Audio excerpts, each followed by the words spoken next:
Hello, j'espère que vous allez bien. Je vous retrouve aujourd'hui pour vous livrer mes 7 astuces anti-jambes lourdes. Alors oui, pendant la grossesse, vous pouvez avoir la sensation de jambes lourdes, les jambes qui gonflent, enfin bon, une sensation pas très agréable. Et puis il y a d'autres femmes ou des hommes aussi qui peuvent avoir cette sensation-là sans être enceinte. Donc je me suis dit que vous livrer mes trucs et astuces que j'ai testés et approuvés, ça pouvait aider certaines personnes.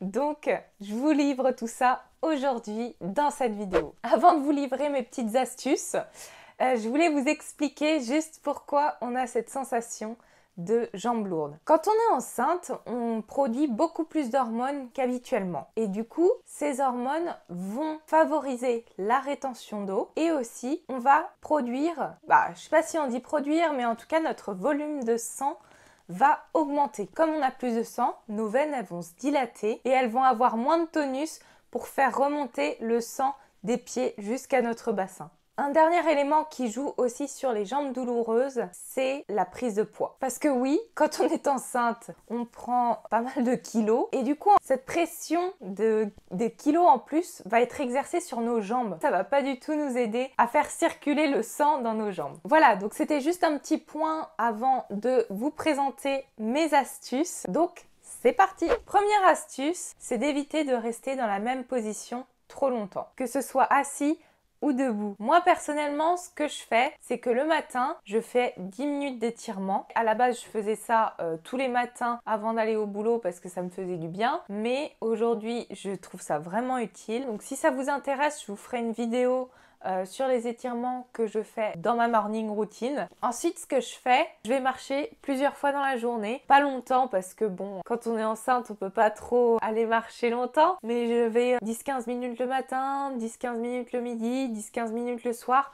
J'essaye voilà, d'aller marcher plusieurs fois par jour et ça fait trop du bien, surtout en ce moment où il commence à faire beau. Pour ne pas rester aussi statique sur une chaise trop longtemps, j'utilise maintenant quotidiennement mon ballon de gym comme siège, que ce soit pour travailler, pour manger ou faire aussi mes exercices de grossesse. Voilà, c'est un ballon qui permet de ne pas rester dans la même position et du coup, ça va favoriser la circulation du sang. Bon là, je suis pas assise dessus parce que sinon je fais que de bouger. Mais je vous renvoie dans le petit qui apparaît soit là, je sais pas trop, vers ma vidéo sur le ballon Vluv où je suis super satisfaite de ce ballon. Deuxième astuce, éviter les sources de chaleur. Donc là, vous pouvez dire au revoir au sauna, hammam, douche chaude, bain de soleil et cire chaude pour vous épiler. Préférez des bandes de cire froide. Troisième astuce, je le fais généralement à la fin de ma douche. Je tourne le mitigeur vers le côté le plus froid. Donc franchement, psychologiquement, au début, c'est hyper dur. Et puis à la fin, on se dit ouais, mais ça me fait vraiment du bien. Donc let's go. Et je me passe un grand coup d'eau froide sur les jambes. Et franchement, ça réveille, mais ça fait du bien. Quatrième astuce, après avoir généralement pris ma douche, j'hydrate mon corps, que ce soit avec de l'huile anti-vergeture ou de la crème hydratante. Et donc j'en profite pour me masser les jambes. J'avoue que ça devient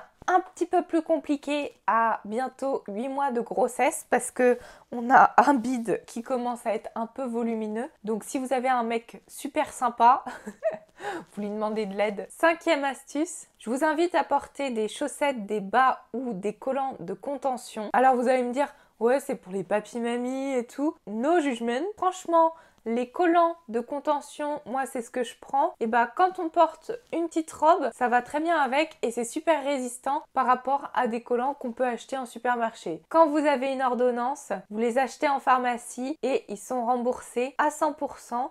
Donc vous avez des collants gratos. Sixième astuce, ce que je fais aussi, c'est de boire des infusions à la feuille de vigne rouge. Donc ça, je l'ai lu sur le blog Naturelle Maman et je crois que c'est même dans ses newsletters parce que je me suis abonnée à ses newsletters. Pour info, le blog Naturelle Maman, c'est des articles sur des remèdes pendant la grossesse par la médecine naturelle, que ce soit avec des plantes, de l'homéopathie. Franchement, ce blog, il est top. Je vous invite à aller le voir, je vous le mets en barre d'infos. En plus, boire des infusions à la feuille de vigne rouge, ça va vous aider à boire vaut 1,5 litre voire 2 litres d'eau par jour qu'il faut boire pendant qu'on est enceinte. 7e astuce, la dernière astuce que j'ai essayée et totalement approuvée, c'est tout simplement dormir avec un coussin au niveau des pieds pour surélever ses pieds pendant la nuit. Donc je sais pas si vous voyez derrière, mais il y a une petite bosse et c'est du coup le coussin que j'utilise pour dormir les pieds surélevés. Pendant une semaine, je l'ai enlevé pour tester. C'était horrible. Vraiment la sensation le matin au réveil et même la nuit en fait. La douleur, elle me réveillait et tout. Et je me suis dit non, je vais essayer de marcher à côté. Je mets bien mes bas de contention. Je fais bien le jet d'eau froide sur mes jambes et mes étirements. Et du coup, je vais voir si ça va s'apaiser quand même si je fais bien tout ça. Et en fait, non, pas du tout. Donc, avoir un coussin au niveau des pieds pour dormir, ça me fait beaucoup de bien. Voilà pour mes 7 astuces